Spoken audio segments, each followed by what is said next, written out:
Adlaw nga Huwebes karon mga kaigsuunan. Pitsasay sa bulan sa Hulyo tuig 2023. Ang pagbasa kinutlo gikan sa Ebanghelyo sumala ni San Mateo, Kapitulo 9, versikulo 1 ngadto sa 8. Misakay si Jesus sa usa ka sakayan ug mibalik pagtabok sa lanaw ug miabot sa iyang kaugalingong lungsod. Unya may pipila ka tawo nga naghatod ngadto kaniya ug usa ka paralitiko nga gipahigda sa duyan. Nakita ni Jesus ang kadako sa ilang pagsalig kaniya ug miingon siya sa paralitiko, "Anak, ayaw ka balaka kay gipasaylo na ang imong mga sala." Unya may pipila ka mga magtutudlo sa balaod nga miingon sa ilang kaugalingon, "Nagpasipala sa Dios kining tawhana." Nasayod si Jesus sa ilang gihuna-huna ug miingon siya, "Nganong naghuna-huna man kamong dautan? Hain may sayon isulti. Gipasaylo na ang imong mga sala o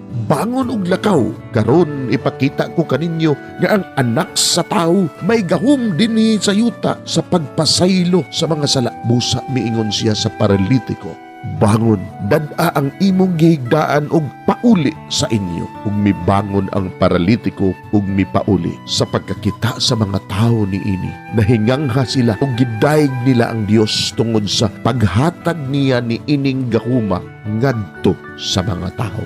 Mga igsuon, ang Ebanghelyo sa Ginoo. Daygon ikaw, O Kristo.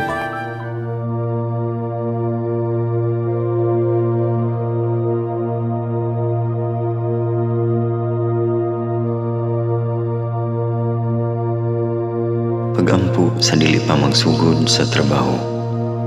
Magampo kita sa ngalan samahan sa Anak ug sa Espiritu Santo. Amen.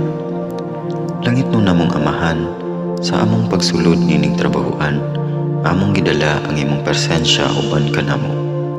Among gipamulong ang imong kalinaw, imong grasya, imong kaluoy ug ang imong perpektong hanay sa among mga trabaho.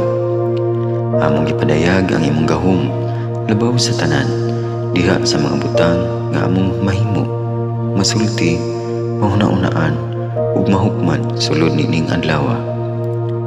Ginoo, nagapasalamat kami sa gasa sa kinabuhi niining bagong adlaw, niining kahigayunan nga kami nakasulod sa trabaho ug mamahimong parte niining nga grupo. Salamat sa mga gasa nga imong gitugyan kanamo. Hamong gamiton kini diha sa pagimaya kanimo. Hatagi kami sa kusog ug kadasig sa pagbuhat sa among mga trabaho. Panalangini ang among mga proyekto, mga ideya ug kusog.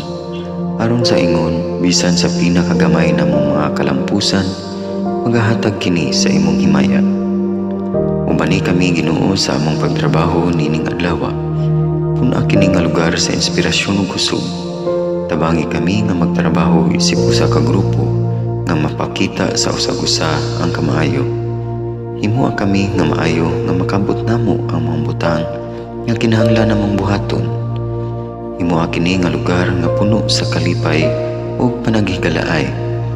Ug kamugaway ug kalinaw ang mapatigbabaw niining dapita. Ginoo, kung kami anaa sa kalibog, giyahi kami. Kung kami muwadaan sa kadasig ug paglaom, dasiga kami. Himua nga ang trabaho nga among gihimo ug ang paagi sa among paghimo niini makahatag unta kini ug hugot nga pagtuo, kalipay ug pahiyom sa tanan nga among mahimamat karong adlaw. Panalangini ang among mga pamilya, among Pinoy-anan, among nasod. Himua nga magmatidud-anon kami sa pagtagad ug pag-amuma sa kalikupan ug sa tanang may kinabuhi diha sa pagbuhat kanamo sa pagkabuot sa imong pangandoy alang sa hustisya ug kagawasan. Ug Ginoo, sa among pagbiya nining lugar, tagay kami sa imong panalangin ug kaluoy sa among pagbiyahe.